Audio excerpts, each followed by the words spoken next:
తక్కువ ఉందా? ఏ లోన్ రావటం లేదా? అయితే వెంటనే ఆలస్యం చేయకుండా ఈ నెంబర్కి కాల్ చేయండి. దేశవ్యాప్తంగా సంచలనం సృష్టించినటువంటి ట్రైనీ డాక్టర్ హత్యాచార ఘటనపై దేశవ్యాప్తంగా ఆందోళనలు కొనసాగుతున్నాయి. ముఖ్యంగా గత 5 రోజులుగా హైదరాబాద్లో ఉస్మానియాలో జూనియర్ డాక్టర్స్ నిధులు బహిష్కరించి మరీ ఆందోళన వ్యక్తం చేస్తున్నారు. బాధిత కుటుంబానికి న్యాయం చేయాలని, అలాగే వైద్య సిబ్బంది పరిరక్షణ చట్టానికి సంబంధించి సెంట్రల్ ప్రొటెక్షన్ యాక్ట్ తీసుకురావాలని వాళ్ళు నిరసన వ్యక్తం చేస్తూ ఆందోళన చేస్తున్నారు. ఇదే విషయంపై మనతో మాట్లాడడానికి మనతో పాటు డాక్టర్స్ ఉన్నారు. ఒకసారి వారితో మాట్లాడి వివరాలు తెలుసుకునే ప్రయత్నం చేద్దాం. ట్రైనీ డాక్టర్ని అత్యాచారం చేసి హత్య చేసిన ఘటనను యాజ్ ఏ డాక్టర్గా మీరు ఎలా చూస్తారు? ఇది ఒక హేయమైన చర్య. ఇది నాట్ ఓన్లీ డాక్టర్స్, ప్రతి జనరల్ పబ్లిక్ కూడా ఖండించాల్సిన విషయం. ఇది దేశం మొత్తంలో ఎంత చూసినా సెక్యూర్ ఎన్వైరన్మెంట్ అని అనుకునే విషయంలో కూడా ఇక్కడ జరిగింది. ఇప్పుడు మేము దీన్ని మాట్లాడాలనుకుంటే 2012 నిర్భయ కేసు అయింది ఢిల్లీ బస్లో వెళ్తున్న టైంలో అయింది. ఆ టైంలో జనరల్ పబ్లిక్ నుంచి కొన్ని వ్యూస్ ఎలా ఉన్నాయంటే, చాలామంది మరి దారుణంగా అర్ధరాత్రి ఆమె ట్రావెల్ చేస్తుంది కాబట్టి, అన్సెక్యూర్ ఎన్విరాన్మెంట్ కాబట్టి ఆ టైంలో తిరగడం అమ్మాయి తప్పు అన్నారు. అదైతే ఇంకోటి 2 years back new year celebrations టైంలో బెంగళూరులో మాస్ మొలిస్టేషన్ అయిపోతే ఆ టైంలో ఫీమేల్స్ డ్రెస్సుల మీద కమెంట్ చేసి చాలా చిన్న డ్రెస్సులు వేసుకుంటున్నారు కాబట్టి అది మగవాళ్ళని రెచ్చగొడుతుందని చెప్పి పార్లమెంట్ ఎంపీలు కూడా అన్న దాఖలాలు ఉన్నాయి. అది కాకుండా రీసెంట్గా ఇచ్చిన ఇంటర్వ్యూలో కూడా మమతా బెనర్జీ మేల్స్ ఫీమేల్స్ ఫ్రీగా మూవ్ అవుతున్నారు కాబట్టి ఈ రేపులు అవుతున్నాయని చెప్పారు. కానీ ఇక్కడ ఈ ఇన్సిడెంట్ జరిగిన టైంలో ఆ అమ్మాయి ఎక్కడుంది? తన ఇంటి లాంటి ప్లేస్, ఇంట్లో కంటే కూడా మేము ఎక్కువ ఉండే ఒక సెక్యూర్ ఎన్విరాన్మెంట్, అది కూడా with apron complete full dress. ఆమె 36 hours డ్యూటీ చేసిన తర్వాత ఆ కంప్లీట్ దాంట్లో ఆమె వెళ్ళి ఉంటే ఏమైందో కూడా తెలియకుండా బట్టలు లేకుండా తల్లిదండ్రులు చూసే పరిస్థితి. ఇంత నీచమైన హేయమైన చర్యకు అక్కడికక్కడే ఉరి తీసిన దేశం అంతా వాళ్ళ వెనుకలో ఉండాలి. అటువంటి పరిస్థితిలో ఇప్పటికీ కూడా ఇంకా ఈ అక్యూజ్డ్ ఏమో అనే సిచ్యువేషన్ ఆ రోజు తర్వాత కూడా ఉంది. ఇది చాలా బాధాకరం.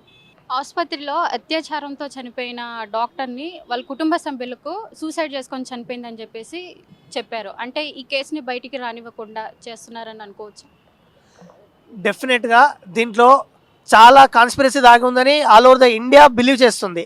ఎందుకు అంటే అప్పుడు మధ్యరాత్రి అయిపోయిన టైంలో వాళ్ళు సూసైడ్ అయిపోయిందని చెప్పి ఒక అఫీషియల్ అథారిటీ ప్రిన్సిపాల్ నుంచి వాళ్ళకి చెప్పాల్సిన అవసరం ఏ రకంగా వచ్చింది?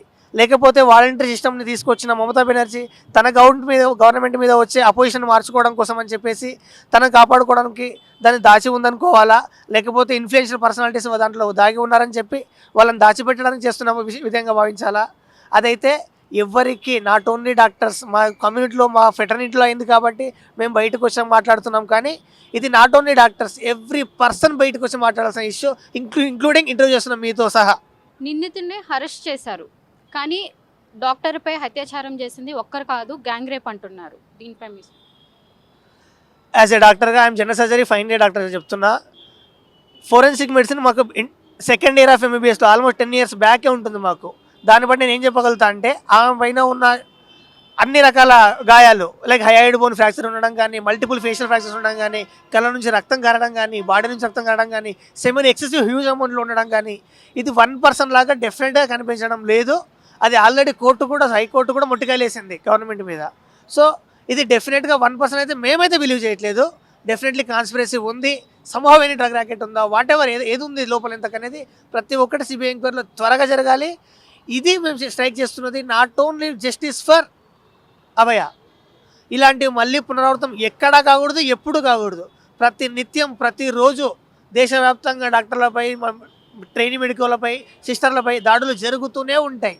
ప్రతిసారి లాస్ట్ ఇయర్ 1 year కింద చూస్తే మనం కేరళలో ఒక అమ్మాయిని మధ్యరాత్రి ఒక అబ్బాయి తాగి వచ్చి ఉన్నాడు. ఆ టైంలో కుట్లేద్దామని చెప్పి అమ్మాయి వెళ్తే కత్తితో 20 సార్లు పొడిచాడు. ఆ అమ్మాయిని అక్కడి నుంచి తీసుకొని పోయి హాస్పిటల్లో ట్రీట్ చేస్తుంటే డెత్ అయిపోయింది. ఇప్పుడు వరకు ఇంకా ఆ పర్సన్ని ట్రయల్ మీద ట్రయల్ చేస్తూనే ఉన్నారు, కోర్టు నడుస్తుంది. రీసెంట్గా ఆయన పాస్ చేసిన స్టేట్మెంట్ ఏంటంటే, మీ హాస్పిటల్లో ఫెసిలిటీస్ లేవు కాబట్టి నేను అప్పుడు తాగి ఉన్నా, కాన్షియస్లో లేను, మంచి ఫెసిలిటీస్ హాస్పిటల్ తీసుకుపోయి ఉంటే బతికేవాడు అని చెప్తున్నారు. Kerala is one of the well known and educated state. వాళ్ళ ఎన్విరాన్మెంట్ కూడా బాగుంటుంది. అలాంటి సిచ్యువేషన్లో మీ సైడ్ తప్పు ఉంది, కానీ తాగి పొడిచిన నాది కాదు తప్పు అంటున్నాడు. అటువంటిప్పుడు ఎవరు ధైర్యంగా ట్రీట్మెంట్ చేయడానికి వస్తారు? ఒక 20 మంది మాబ్ వచ్చేసి అటాక్ చేయడానికి వస్తే ఎవరు ఉంటారు? ఫ్రంట్ లైన్లో ఉండే అప్పుడప్పుడే అయిపోయి వచ్చిన డాక్టర్లందరి మీద భయంతో ఒక సెక్యూర్గా ఒక ఇంట్లో ఉంటే నువ్వు ఎలా ఉంటావు, మా నాన్న ఉన్నాడు, మా అమ్మ ఉన్న ధైర్యంగా నువ్వు ఎలా అయితే పని చేసుకోగలుగుతావో, హాస్పిటల్లో ఉన్న, ఆఫీస్లో ఉన్నా కూడా నువ్వు ధైర్యంగా పని చేసుకోగలగాలి. ఆ సిచ్యువేషన్ లేదు ఇప్పుడు ఇండియాలో, ఎక్కడ లేదు. అందుకే మేము సెంట్రల్ ప్రొటెక్షన్ యాక్ట్ అని ఒకటి అడుగుతున్నాం. అది 2012లో నుంచి స్టార్ట్ అయింది, 2019లో మూవ్ అయింది, 2022లో లోక్సభకి వెళ్ళినా రాజ్యసభలో పాస్ చేయలేదు. ఇప్పుడున్న పరిస్థితుల్లో అవసరం లేదు, we have enough laws for women and doctors అని చెప్పారు. కానీ ఇవే ఉంటే ఎందుకు ఇలా అయ్యేది? Definitely we need implementation of that law. Kolkata doctor అత్యాచారంపై కూడా సుప్రీంకోర్టు చాలా సీరియస్గానే తీసుకుంది. దీన్ని సుమోటోగా తీసుకొని విచారణ చేస్తుంది. దీనిపై మీరు సుమోటోగా సుప్రీంకోర్టు తీసుకోవడం అనేది మాకు చాలా హర్షణీయమైనది. హైకోర్టు కూడా చాలా వేగంగా సిఫార్సు చేసి ఇమ్మీడియట్గా సిబిఐని ఇవ్వమని చెప్పడం కూడా మాకు శుభపరిణామం.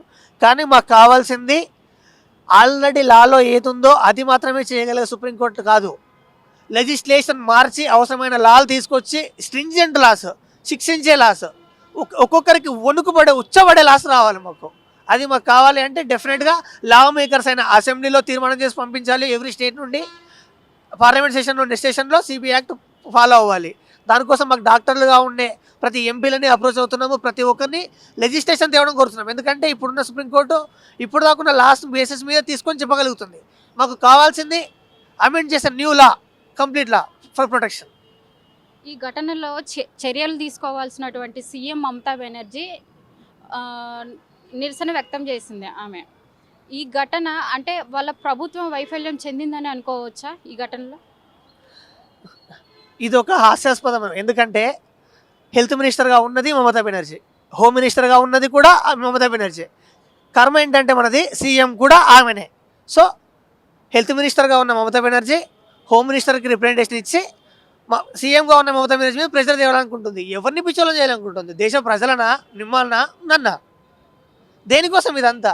ఓన్లీ ప్రభుత్వాన్ని కాపాడుకోవడానికి, లేకపోతే ఉన్న సిచ్యువేషన్ని డైల్యూట్ చేసి దేశవ్యాప్తంగా ఉన్నదాన్ని తగ్గించడానికి. మాకు కావాల్సింది నాట్ ఓన్లీ మమతా బెనర్జీ మేము మాట్లాడుతున్నది, రాజకీయ పార్టీలకి అతీతంగా ప్రతి ఒక్కరిని మేము ఆలోచించమని చెప్తున్నది. దేశవ్యాప్తంగా జరుగుతున్న ఇష్యూ ఇది బయటకు వచ్చింది కాబట్టి మనం మాట్లాడుతున్నాం. బయటికి రాని కోకొల్లలు రేపు మాట జరిగితేనే తప్పు కాదు, చెయ్యి ఎత్తి కొట్టినా కూడా తప్పే. రక్షించే హక్కు, నివసించే హక్కు దేశంలో ప్రతి ఒక్కరికి ఉంది డిగ్నిఫైడ్గా. సో నువ్వు అంత కావాలంటే గవర్నమెంట్ హాస్పిటల్స్లో నీకు ఎక్విప్మెంట్ పెంచు, దాని తర్వాత ఎక్కువ మందిని రిక్రూట్ చేసుకోండి, ప్రతి 10 మందికి ఒక డాక్టర్ అవైలబుల్ ఉండేలా చేయండి గవర్నమెంట్ అయినా. అలా కాకుండా 100 మందికి ఒక డాక్టర్ని పెట్టి వల్నరబుల్ సిచ్యువేషన్లో పెట్టేసి ఆ డాక్టర్ 100 మందిని ఎలా న్యాయం చేయగలుగుతాడు? 4 పేషెంట్లు వచ్చినప్పుడు ఏ పేషెంట్ ప్రియారిటీ మేము చూసుకొని లైవ్లోకి పోయిన పేషెంట్ దగ్గరికి వెళ్తే మిగతా వాళ్ళు ఆబ్వియస్లీ ఏమనుకుంటారు, ఈ డాక్టర్ వాళ్ళు పట్టించుకోవట్లేదని చెప్పే ఉంటుంది. ఆ పేషెంట్ సడన్గా కొలాప్స్ అయ్యి డెత్ అయిపోతే ఆబ్వియస్లీ యాంగిష్ మూమెంట్ ఉంటుంది, వాళ్ళ ఎమోషన్స్ అన్నీ ఉంటాయి, బయటకు వచ్చి కొట్టిన సందర్భాలు ఉంటాయి. ఇలాంటి మొన్ననే కర్నూలులో జరిగింది 3 days back. Shameful act this is. గతంలో కూడా డాక్టర్స్పై ఇలాంటి దాడులు జరిగిన సందర్భాలు ఉన్నాయి. దీనిపై మీరేమంటారు? ఇది నాకు తెలిసి 10th టైం 110th కాదు, nth టైం, ఎన్నిసార్లు అని కూడా చెప్పడానికి పాసిబుల్ కానన్ని సార్లు జరిగింది ఇది.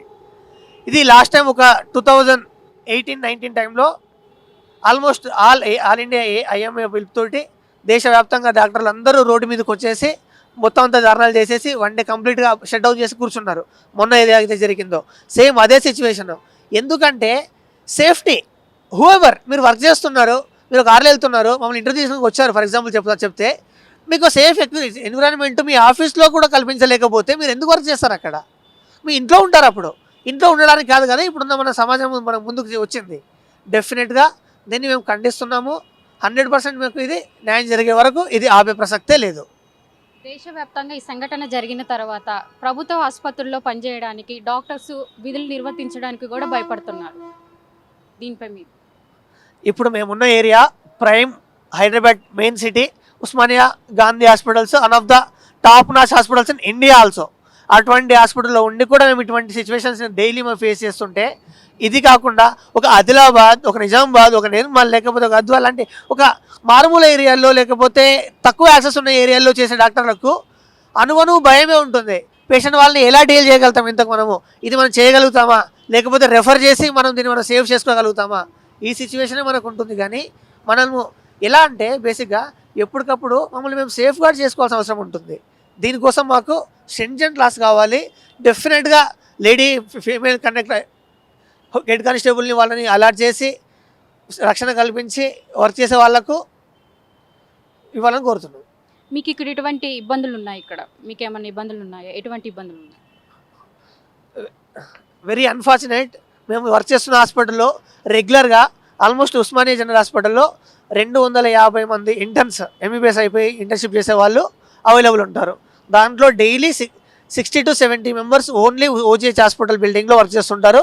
రిమైనింగ్ 10 హాస్పిటల్స్లో మిగతా వాళ్ళు షఫల్ అవుతూ ఉంటారు, ఎమర్జెన్సీలో వర్క్ చేసే వాళ్ళు. వాళ్ళలో అందరూ ఉండడానికి ఒక కామన్ రూమ్ విత్ ఒక 8 బెడ్స్, మేల్స్ ఫీమేల్స్ దాంట్లోనే పడుకోవాలి. అది ఎంత విషయం అంటే అమ్మాయి వచ్చి అట్లీస్ట్ 2-3 అవర్స్ పడుకోవడానికి వాళ్ళ 24-48 అవర్స్ షిఫ్ట్లో టైం దొరికితే అక్కడ వచ్చి రెస్ట్ తీసుకోవడానికి ఒక 10 నిమిషాలు పడుకున్నా కూడా నా డ్రెస్ ఏమైనా పక్కకి పోయిందా, లేకపోతే రూమ్లోకి ఎవరు వస్తున్నారు, వచ్చింది డాక్టరా, పోనీ డాక్టర్ కూడా వాడు అబ్బాయే కదా. సపరేట్ రూమ్స్ ప్రొవైడ్ చేసే అవకాశం డెఫినెట్గా ఉంది, అది చేయాలి. ఇంకోటి ఏంటంటే లైటింగ్స్, ప్రతి ఏరియా దగ్గర ఎంట్రీ దగ్గర ఎగ్జిట్ దగ్గర సీసీ కెమెరాలు వర్క్ చేయట్లేదు. మా జనరల్ సర్జరీ డిపార్ట్మెంట్లో ఏసీలో కూడా అది వర్క్ చేయట్లేదు. మా బ్యాగ్ ఎక్కడ పెట్టేసి తినడానికి వెళ్ళాలంటే కూడా భయం వేస్తుంది. మేబీ పేషెంట్ అటెండరే వచ్చినోడు కూడా తీసుకుపోవచ్చు, హూ నోస్ ఎవరు ఇంటెన్షన్తో వస్తారనేది. సో ప్రతి ఒక్కరి దగ్గర సీసీ క్యామ్ ఉండాలి, సెక్యూరిటీ గార్డ్ ఉండాలి, వాళ్ళకి పవర్స్ ఉండాలి. ఓన్లీ డమ్మీగా ఏదో మమ అన్నట్లు ఉంటే సరిపోదు. నిర్భయ దిశ తర్వాత అటు అంతటి సంచలనం రేపినటువంటి అత్యాచార ఘటన ఇది. ఇందులో వచ్చేసి నిందితులకి ఎలాంటి శిక్ష పడాలని అనుకుంటున్నారు? మా డిపార్ట్మెంట్ రూమ్లో కూడా వచ్చి రేప్ చేసి ఇంత అంటే అమానుషమైన చర్యకు దిగబడ్డారంటే ఇది వాటికంటే చాలా ఇంటెన్సిటీ ఉన్న మ్యాటర్. ఇది not only for doctor issue, ఇది human issue, women issue. Everyone should come out, ప్రతి ఒక్కరు బయటికి రావాలి. ఇలాంటి దాడులు మరోసారి పునరావృతం కాకుండా ఉండాలంటే ప్రభుత్వం ఎలాంటి చర్యలు తీసుకోవాలి? దీనికోసం నెలలు సంవత్సరాలు ట్రాక్లో చేసి ట్రయల్స్ చేసి వాళ్ళని దున్నపోతులు మేపుతున్నట్టు మేపడం కాకుండా డెఫినెట్లీ ఫాస్ట్ ట్రాక్ కోర్టుని తీసేసుకొని ఇటువంటిది ఎలా ఉన్నా సుమోటోగా సూపరింటెండెంట్ కేసు ఫైల్ చేయాలి, సుమోటోగా కేసు తీసుకోవాలి రెస్పెక్టెడ్ హైకోర్టు. దెన్ అది చేసి with in speculated time like 21 days ఆ 30 daysలోనే ఉరి శిక్ష ఇమ్మీడియట్గా తీసే బాధ్యత గవర్నమెంట్ తీసుకోవాలి. We're not asking for encounter, because ఎన్కౌంటర్లో అయిపోయిన తర్వాత అన్యాయంగా కూడా ఒక పర్సన్ చనిపోయే అవకాశం పుష్కలంగా ఉంటుంది. ఎందుకంటే అది జ్యుడిషియల్గా నీకు ఎంక్వైరీ చేసిన తర్వాత జరిగింది కాదు.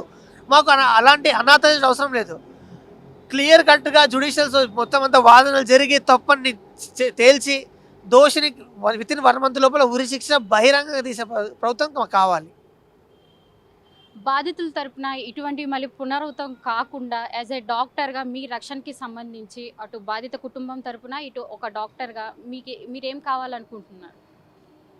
మీ డిమాండ్స్? ముందుగా మేము బాధిత కుటుంబానికి మా ప్రగాఢ సానుభూతి చెప్తున్నాం యాజ్ ఏ తెలంగాణ జూడా తరపు నుంచి. కానీ ఇది జరిగిన నష్టాన్ని ఎవరూ పూరించలేము.